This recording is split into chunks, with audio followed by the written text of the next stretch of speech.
Hermanos, hola, ¿cómo están? El Señor les bendiga. Les abrazo cariñosamente a ustedes, a los que nos siguen por las redes sociales. Hoy día, además de haber recibido nuevos miembros, en el consistorio y la Junta de Diáconos, es un día en donde vamos a terminar nuestra serie de sermones, que ya nos ha acompañado por cerca de 2 meses y medio. Y este último sermón está basado en el saludo final de Pedro a los destinatarios de su carta, que eran aquellos que habían sido repartidos como creyentes en todo el Asia Menor. Y hay una pregunta que viene un poco a abrirnos paso hacia la conclusión de esta serie. ¿Cómo poner en práctica todo lo que hemos reflexionado y sobre lo que hemos aprendido en esta serie de sermones? Porque debemos recordar que a lo largo de estos 2 meses y medio hemos aprendido acerca de que somos peregrinos en la vida, que somos pasajeros, que este mundo no nos pertenece. Hemos aprendido acerca de la esperanza que debemos tener en Cristo Jesús, una esperanza viva, aquella que es inmarcesible e incontaminada. Aprendimos también acerca de la santidad, de la sujeción no solo a Jesús, sino que también como aquella sujeción que le debemos a Jesús permea también nuestras relaciones en el trabajo, con las autoridades y entre unos y otros. También, a través de esta serie, constatamos que la agenda del mundo no es la agenda de Dios y que hemos sido llamados a comprometernos con el proyecto del reino de los cielos. Y también hemos recibido instrucciones específicas para quienes somos adultos y también para quienes son más jóvenes de cómo vivir la vida en Cristo Jesús. Y por lo tanto, después de todo lo que ya reflexionamos, nuevamente la pregunta es: ¿cómo pondremos en práctica todo esto? En primer lugar, para ponerlo en práctica hay que recordarlo. Y es por eso que hace ya un par de años hacemos el esfuerzo de dejar grabadas las predicaciones y los mensajes. Y es por eso que a través de nuestra página, que está disponible en YouTube, usted puede visitar los mensajes anteriores. Y tal vez si se perdió alguno entre medio, puede usted ir a nuestra página de YouTube, suscribirse, activar la campanita y ponerle likes a nuestros videos, ¿sí? Como usualmente se dice. Y tal vez repasar, recordar lo que ha sido enseñado acerca de esta epístola. Pero no solo el hecho de poder tener algún tipo de recordatorio acerca de lo que hemos ya enseñado, sino que el mismo apóstol Pedro, en el final, al término de su epístola, nos da un importante consejo acerca de cómo poner en práctica estas cosas. Y en la práctica él dice que debemos estar firmes en la gracia, permanecer firmes en la gracia de Dios. Y para eso voy a pedirle a usted, que es un creyente responsable, que trae su Biblia en papel o en el teléfono, ya sabemos que es una opción muy válida hoy, y me acompañe en la lectura de la salutación final. Primera de Pedro, capítulo 5, vamos a leer 3 versículos del 12 al 14. Primera de Pedro 5, del 12 al 14, aquí en estos saludos finales, Pedro nos entrega este consejo final: cómo poner en práctica todo, permaneciendo firmes en la gracia. El texto dice así: por conducto de Silvano, a quien tengo por hermano fiel, os he escrito brevemente, amonestándoos y testificando que esta es la verdadera gracia de Dios en la cual estáis. La iglesia que está en Babilonia, elegida juntamente con vosotros, y Marcos, mi hijo, os saludan. Saludaos unos a otros con ósculo de amor. Paz sea con todos vosotros los que estáis en Jesucristo. Amén. Tiene varias particularidades esta salutación final. Nos dice quién fue el mensajero, quien llevó la carta a las iglesias del Asia Menor. Su nombre era Silvano, que era un compañero fiel de Pedro. Y además él dice y habla de la iglesia que está en Babilonia. No es que él se esté refiriendo a Babilonia literalmente. Él se está refiriendo a la iglesia que estaba en Roma, puesto que Roma era identificada como la Babilonia. Y entrega saludos no solo de Pedro, entrega saludos también de Marcos, y entrega la instrucción de que los hermanos también reciban este saludo y se saluden entre ellos con un beso de amor, ¿cierto? Un ósculo de amor, y que la paz sea entre todos ellos.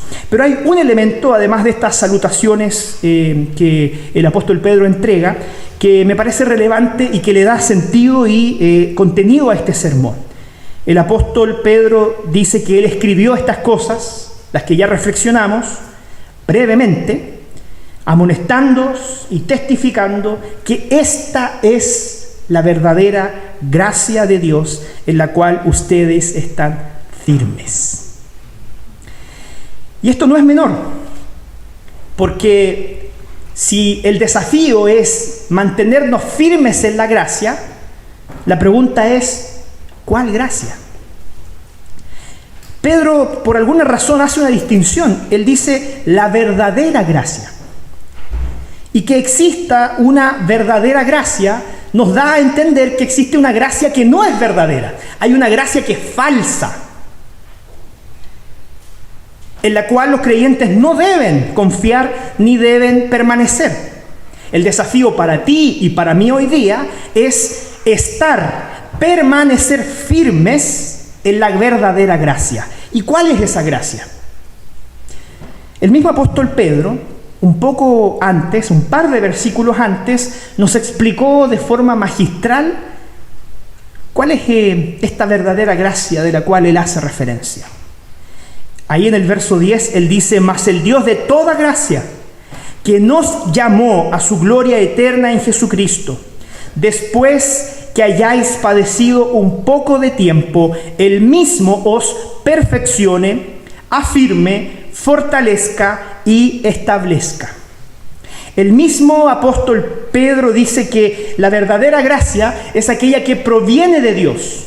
Es la gracia que primero nos vocaciona, es la gracia que te llamó cuando tú estabas perdido en las tinieblas, cuando tú caminabas siguiendo los designios de tu propio corazón. El Señor salió a tu encuentro, te llamó y te transformó para que pasaras de las tinieblas a la luz admirable. Esa gracia que experimentamos todos aquellos que abrazamos a Jesús por medio de la fe es en aquella que debemos permanecer firmes hoy día, la que nos llamó. Pero la gracia no solo tiene una dimensión salvífica. La gracia no solo, según Pedro, es aquella que salva, que resucita el corazón de un pecador y lo resucita para vivir ahora en Cristo Jesús. Es también una gracia que santifica. Es una gracia que capacita para vivir día tras día, poniendo nuestros ojos en Jesús. Es por eso que el mismo versículo 10 dice que aquel que los llamó a su gloria eterna en Cristo Jesús, después de que hayáis padecido un poco de tiempo, la gracia nos fortalece para enfrentarnos a un mundo que nos es hostil.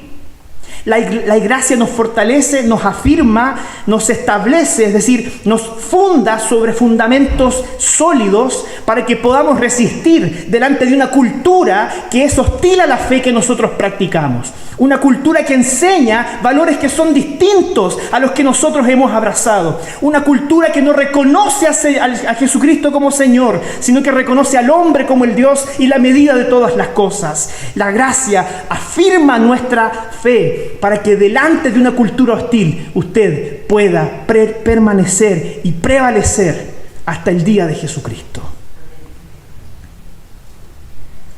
Una gracia que salva, pero que también fortalece, que santifica, que trabaja en nuestro corazón día tras día. Pedro habla sobre la verdadera gracia, porque al haber una verdadera existe una que es falsa. ¿Y cuál es la gracia falsa? Bueno, es aquella que se nos presenta en forma de ídolo. Una gracia falsa es una gracia que nos presenta un ídolo que tiene una propuesta de redención. Esa gracia falsa, por supuesto, resulta también en un falso evangelio. Y un falso evangelio no es solo aquel que está equivocado teológicamente. Un falso evangelio no solo es aquel que ha abrazado posiciones teológicas distantes a aquella que nos enseñan las Sagradas Escrituras. Porque nuestro mundo está lleno de falsos evangelios que ofrecen salvación a través de una falsa gracia. ¿Cuáles son ellas? Son propuestas de redención, de salvación y de esperanza sin Jesucristo. Es cualquier mensaje de salvación, de ayuda, de autocuidado, de prosperidad, de bendición, de éxito, que no considera a Jesucristo como el fundamento de aquella fe. Cualquier propuesta de redención que no esté fundamentada en Cristo Jesús es un evangelio falso, que ofrece salvación a través de una gracia falsa. Muchas de estas propuestas, hermanos, son propuestas que anhelan cambiar el mundo, pero sin cambiar primero el corazón de las personas. Y esto es, para mí, muy significativo reflexionarlo a la luz de los tiempos en los que vivimos.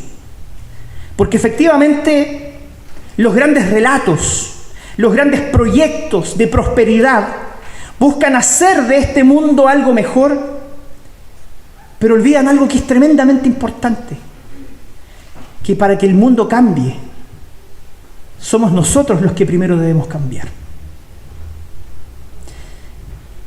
Las transformaciones no ocurren desde afuera hacia adentro. Las verdaderas transformaciones ocurren cuando el corazón del hombre es confrontado y enfrentado con su pecado. Y cuando el Señor produce cambios en el corazón del hombre, entonces las transformaciones externas se producen. No podemos creer en un evangelio que no reconozca que el ser humano necesita redención, que el ser humano necesita transformar un corazón que le es pecaminoso y que está caído. Propuestas que se fundan en el hecho de que el hombre es bueno, son propuestas de un evangelio falso, con salvación basada en una gracia falsa, que prometen cambiar el mundo, hacer de este lugar un lugar mejor, sin promover transformación interna, sin promover que nuestro corazón pueda ser transformado. Eso es una gracia falsa, que promueve un falso evangelio. Y de eso, hermanos, hoy día tenemos abundantemente. Existen muchos ídolos. Y pensando en esto, recordé un libro de un autor que se llama Dietrich Bonhoeffer, el libro se llama El costo del discipulado. Se lo recomiendo. Dietrich Bonhoeffer no digamos que representa mucho nuestra teología, él no era un ortodoxo, pero en el libro que él escribió, El costo del discipulado, él hizo una distinción y llamó a la gracia verdadera, le puso un apelativo, dice, esta gracia es una gracia cara. No es falsa, es una gracia cara. Entonces, él escribió lo siguiente en este libro. Yo le traje un extracto de una porción de lo que él escribió. Él dice, es cara porque llama al seguimiento. Es gracia porque llama al seguimiento de Jesucristo. Bonhoeffer está distinguiendo entre lo que es la gracia cara y la gracia como don gratuito de Dios.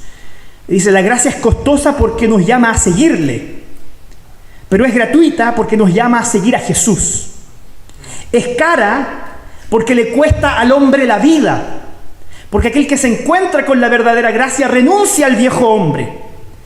Pero es gracia porque le regala la vida. Es cara porque condena al pecador. No es un evangelio de la simpatía. Es un evangelio que condena al pecador. Pero es graciosa, es gracia porque justifica al pecador. Sobre todo, la gracia es cara porque ha costado cara a Dios. Porque le ha costado la vida de su Hijo. La Biblia dice, habéis sido adquiridos a gran precio. Y porque lo que ha costado caro a Dios no puede resultarnos barato a nosotros. Es gracia, sobre todo, porque Dios no ha considerado a su Hijo demasiado caro con tal de devolvernos la vida, entregándolo por nosotros. La gracia cara es la encarnación de Dios. Esa es la verdadera gracia, la que nos muestra a Dios encarnado, a Jesucristo como el único camino, como la única verdadera propuesta viable de una vida que valga la pena ser vivida. Y es en esa gracia en la que Pedro nos dice que debemos estar firmes. Y la pregunta número 2 es, ¿cómo mantenernos firmes entonces? Si ya sabemos que debemos mantenernos firmes en esta gracia verdadera, ¿cómo hacerlo? El verso 13 y verso 14 nos dan algunos indicios de eso. Por tanto, ceñid los lomos de vuestro entendimiento, sed sobrios y esperad. Esto es el 1 de Pedro capítulo 2. Y esperad por completo en la gracia que os traerá cuando Jesucristo sea manifestado. Como hijos obedientes, no os conforméis a los deseos que antes teníais, estando en vuestra ignorancia. El apóstol Pedro trabajó de forma muy consistente esta gracia verdadera, esta esperanza viva a través de su epístola. Y nos invita a permanecer firmes en ella en dos sentidos. El primero es esperando. El primero es depositar nuestra esperanza en la gracia de Jesús. Y esa esperanza nos hará personas más obedientes. Esa esperanza conformará nuestro corazón a la imagen de Jesucristo. Ese es el poder de la gracia verdadera, una gracia que realmente transforma, aquella que primero propone un cambio interno. La gracia verdadera es aquella que primero transforma mi corazón para que a través de un corazón transformado yo pueda ver al mundo cambiar. Hermanos, el mundo no va a cambiar si primero no cambian nuestros corazones. Y esto el mundo también lo sabe. Esto el mundo también lo dice. La cultura hostil también piensa esto, pero no lo practica. Porque es fácil hablar de valores, es fácil hablar de solidaridad, es fácil hablar de paz, cuando en mi corazón no tengo el deseo de vivir esos valores. Y la única forma a través del cual un corazón humano puede ser realmente transformado es a través de la verdadera gracia de Dios, que se manifestó en Cristo Jesús. Y solo depositar nuestra obediencia en nuestra esperanza en aquella gracia, nos transformará en discípulos obedientes, que puedan vivir el proyecto del reino de Dios en nuestro entorno. Y en otra parte de la epístola, el apóstol Pedro nos da otra característica de la gracia.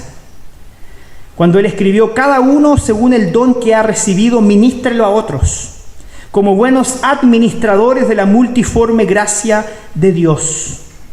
Es decir, no solo es esperar, mantenernos firmes no solo es esperar y esperar que la gracia nos transforme para ser obedientes al Señor.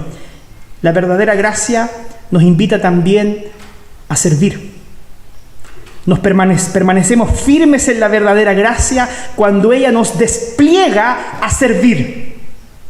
Cualquier evangelio que no despliegue tu vida al servicio de otros no es el verdadero evangelio. Cualquier gracia que tú recibas que no te ponga al servicio de los demás, sino que, por el contrario, te ponga en la posición de ser servidos por los otros, no es la verdadera gracia de Dios. Porque como resultado de la transformación que la gracia opera en nosotros, usted y yo somos capacitados para servirnos los unos a los otros. La verdadera gracia nos impulsa a servir.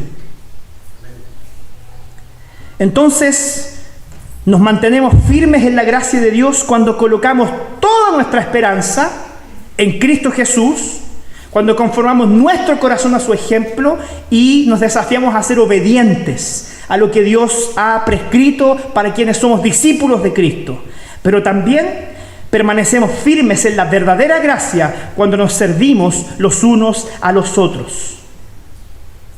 Y esto me hizo recordar una historia de gran transformación. Probablemente usted haya oído hablar de John Newton. Él vivió entre los años 1725 y 1807. La historia dice que este hombre que usted ve retratado en esta imagen era un esclavista. Y él mismo da testimonio de que en algún momento de su vida él fue expuesto delante de la verdadera gracia de Dios. Y cuando él fue expuesto delante de la verdadera gracia de Dios, él dice: mi corazón fue transformado. Por eso, cuando él murió en 1807, él fue sepultado en Inglaterra.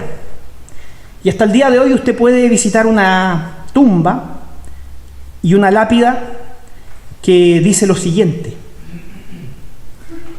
Está escrito en un inglés bastante antiguo, pero más o menos dice así: John Newton, alguna vez infiel y libertino, un traficante de esclavos desde África, fue, por la misericordia de nuestro Señor y Salvador Jesús, perdonado e inspirado a predicar la misma fe que Él tanto se había esforzado en destruir.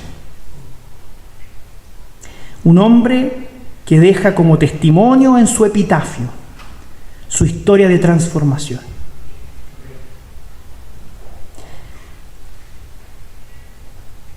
Él se encontró con la verdadera gracia. Su corazón fue transformado. Él dejó de ser un esclavista. Al contrario, él desde ese momento empezó ferozmente a trabajar a fin de que en su nación la esclavitud fuera abolida.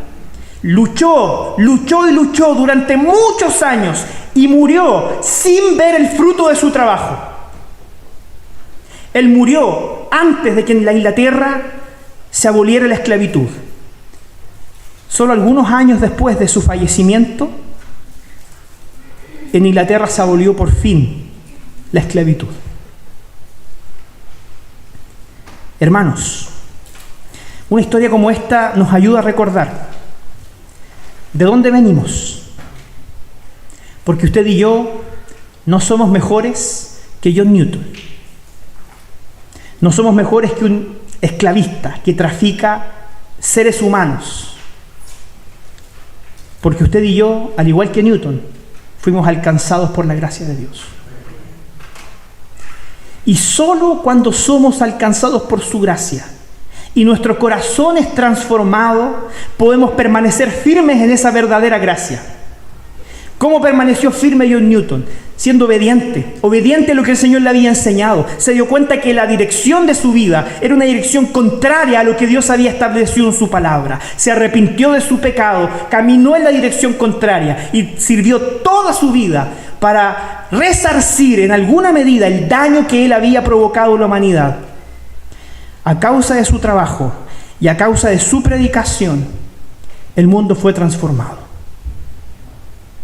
Para que en Inglaterra se aboliera la esclavitud, el Señor primero tuvo que transformar muchos corazones. Las verdaderas transformaciones ocurren desde adentro hacia afuera. Hermanos, la gracia de Dios es la que nos capacitará para obedecer al Señor y vivir de acuerdo a este evangelio que es sumamente contracultural. Y a partir de entonces, ciertamente tendremos la capacidad de cumplir nuestra misión, de ir por todo el mundo y predicar el evangelio a toda criatura.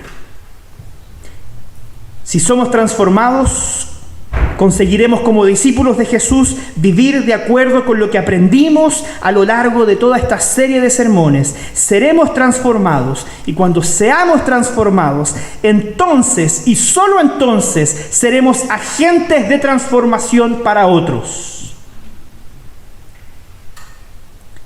Fíjense que cuando Newton fue impactado por esta gracia verdadera, él escribió un himno muy famoso, interpretado por miles de cantantes, interpretado por miles de músicos en distintos instrumentos, en decenas de idiomas. Ese fue el legado de este hombre. Un himno que hasta el día de hoy recordamos y cantamos. Y hay un par de cosas que yo descubrí de este himno que son significativas. La primera de ellas es que se dice que la melodía que Newton plasmó en una partitura fue inspirada en los cánticos que los esclavos entonaban mientras viajaban hacinados al interior de los navíos ingleses que los trasladaban desde África hasta Europa. Él muchas veces escuchó a los esclavos cantando. Y además, Newton compuso una melodía que es posible ser tocada en piano solo con las teclas negras. Solo con las teclas negras usted puede tocar la melodía de Sublime Gracia. Hoy no quiero dejarles más puntos para pensar y practicar.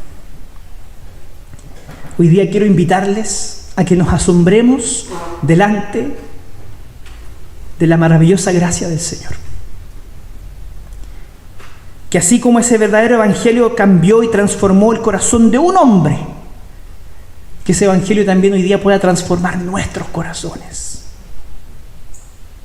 Porque puedes estar intentando vivir una buena vida, pero si no has sido guiado por el evangelio de Jesucristo, no conseguirás el éxito, no alcanzarás la meta verdadera. Por eso, el primer paso es rendirnos delante de Jesús, es dejar de luchar con nuestras propias fuerzas, y es cantar como cantaba Newton, que hemos sido alcanzados por una gracia insuperable. Así que, ¿qué le parece si hoy día nos ponemos de pie y nos dejamos ser inundados por la gracia del Señor, para que firmes en esa verdadera gracia estemos capacitados para obedecer al Señor y junto con obedecer al Señor servirnos los unos a los otros, y en la medida que transformamos nuestro corazón podamos también transformar nuestro mundo. Somos peregrinos, somos forasteros delante de un mundo que no solo no nos pertenece, sino que nos es hostil. Pero el Señor nos dio la victoria y en su gracia podemos permanecer firmes para que aquel día en que nuestro Salvador regrese y seamos resucitados y nos encontremos con todos nuestros hermanos, podamos declarar con todo nuestro corazón que tenemos a un verdadero Dios que cuida de nosotros a pesar de las circunstancias.